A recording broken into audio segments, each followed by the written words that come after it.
ತಮಿಳುನಾಡು ವಿಧಾನಸಭಾ ಚುನಾವಣೆಯಲ್ಲಿ ವಿಜಯ್ ಅವರ ತಮಿಳಿಗ ವೆಟ್ರಿ ಕಳಗಂ ಅಭೂತಪೂರ್ವ ಯಶಸ್ಸು ಸಾಧಿಸಿದೆ. ಆದರೂ ಸ್ವತಂತ್ರವಾಗಿ ಸರ್ಕಾರ ರಚನೆ ಮಾಡುವಷ್ಟು ಸ್ಥಾನ ಗೆಲ್ಲುವಲ್ಲಿ ವಿಫಲವಾಗಿದೆ. ತಮಿಳುನಾಡಿನಲ್ಲಿ ಸರ್ಕಾರ ರಚನೆ ಮಾಡಲು 118 ಸ್ಥಾನಗಳು ಬೇಕು. ಆದರೆ 108 ಸ್ಥಾನಗಳಲ್ಲಿ ಜಯಬೇರಿ ಬಾರಿಸಿರುವ ತಮಿಳಿಗ ವೆಟ್ರಿ ಕಳಗಂ ಉಳಿದ 10 ಸ್ಥಾನಗಳಿಗಾಗಿ ಕಾಂಗ್ರೆಸ್ ಬೆಂಬಲ ಕೇಳಿದೆ ಎನ್ನಲಾಗಿದೆ. ತಮಿಳುನಾಡು ವಿಧಾನಸಭಾ ಚುನಾವಣೆಯಲ್ಲಿ ಡಿಎಂಕೆ ಜೊತೆ ಮೈತ್ರಿ ಮಾಡಿಕೊಂಡಿದ್ದ ಕಾಂಗ್ರೆಸ್ ಇದೀಗ ಟಿವಿಕೆ ಪಕ್ಷದೊಂದಿಗೆ ಕೈ ಜೋಡಿಸುವುದರ ಹಿಂದೆಯೂ ಕಾರಣವಿದೆ. ಯಾವುದೇ ಕಾರಣಕ್ಕೂ ಬಿಜೆಪಿ ಅಧಿಕಾರದಲ್ಲಿ ಇರಬಾರದು ಹಾಗೂ ಜಾತ್ಯತೀತ ಪಕ್ಷವೇ ತಮಿಳುನಾಡಿನಲ್ಲಿ ಅಸ್ತಿತ್ವ ಇರಬೇಕು ಎಂಬ ಉದ್ದೇಶದೊಂದಿಗೆ ಕಾಂಗ್ರೆಸ್ ಈ ಮೈತ್ರಿಗೆ ಒಪ್ಪಿಗೆ ಸೂಚಿಸಿದೆ ಎನ್ನಲಾಗಿದೆ.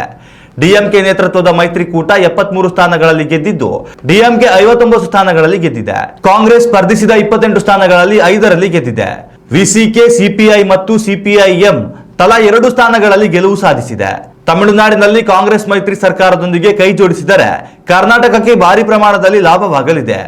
ಏಕೆಂದರೆ ತಮಿಳುನಾಡು ಹಾಗೂ ಕರ್ನಾಟಕದ ನಡುವೆ ಅನೇಕ ವರ್ಷಗಳಿಂದ ಕಾವೇರಿ ವಿವಾದವಿದೆ.